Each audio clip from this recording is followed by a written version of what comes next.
Boss? Hindi pa.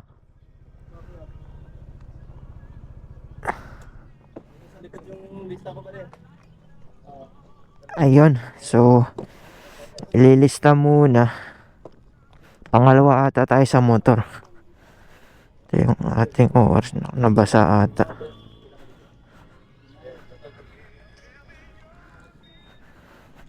Wait lang.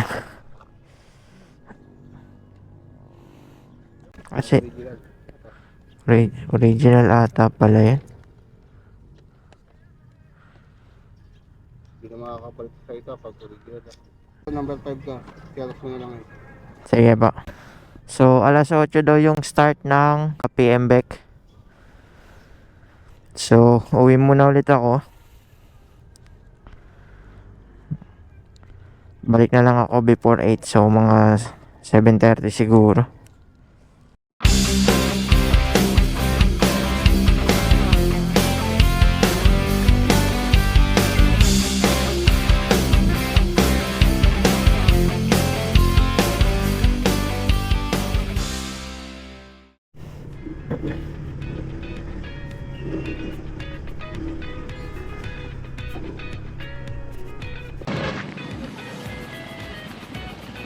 What is up mga tropa? So nandito tayo ngayon sa Malolos para magpa-rehistro ng motor natin, yung PCX, kasi expired na siya.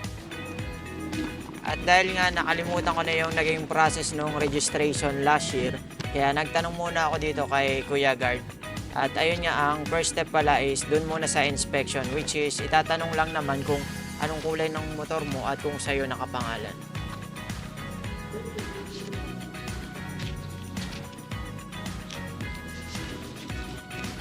Sige, salamat.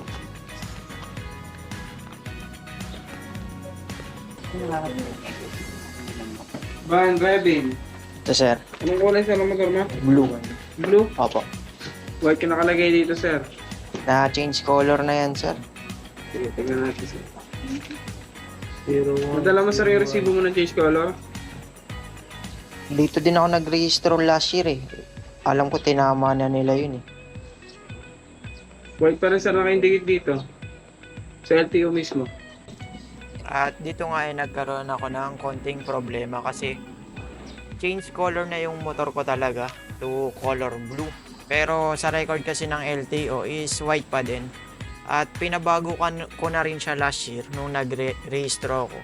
Kaso not sure lang bakit hanggang ngayon white pa rin siya. Pero ayun nga, legal naman na dumaan to sa proseso ng change color. Pati sa HPG. Ano ba yung latest na audio? Yan. Ito yung latest na over.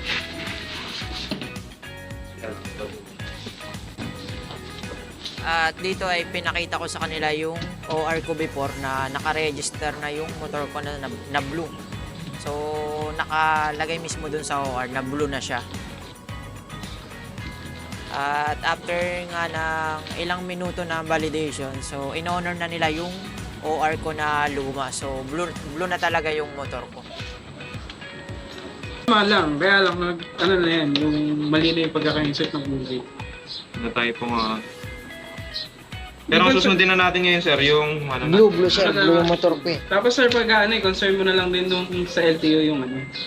Tapos pakita mo na lang dito yung previous OR. Oo, buti nga mayroon pa pala ako nito. Sige, sir, pasam na lang. Saan next step nito sir? Sabi mo na to, sir. Skills po. Anong kailangan dito ma'am, yung ORCR? Zero step 1. Step 2 na po.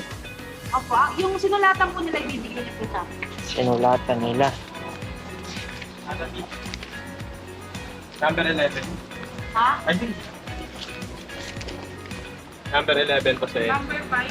Number 5 yun. Number Apo. 11.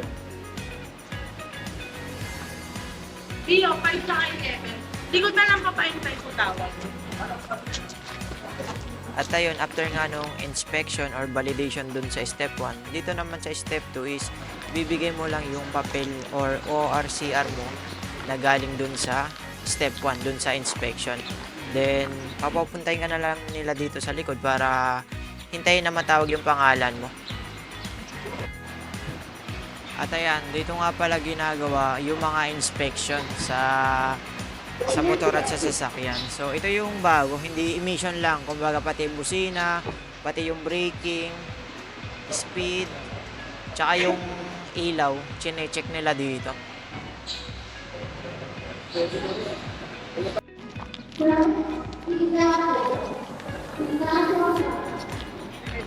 At nung matawag na ang pangalan ko, pumunta na ako sa counter para magbayad ng PMBEC fee.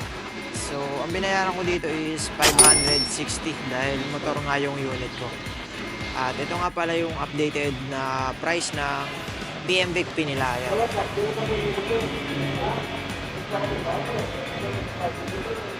Thank you.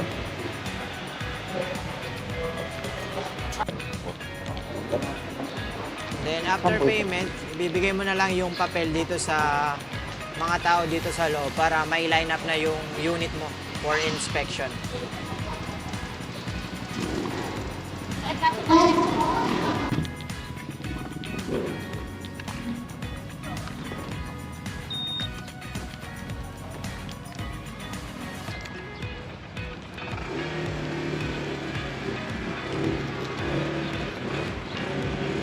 Po.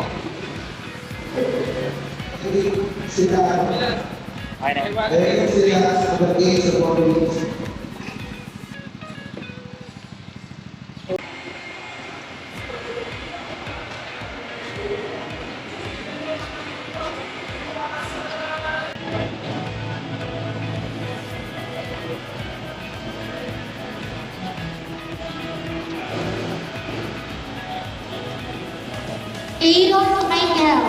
Jesus Leoncho, Andrea Ling, Etika Ebang.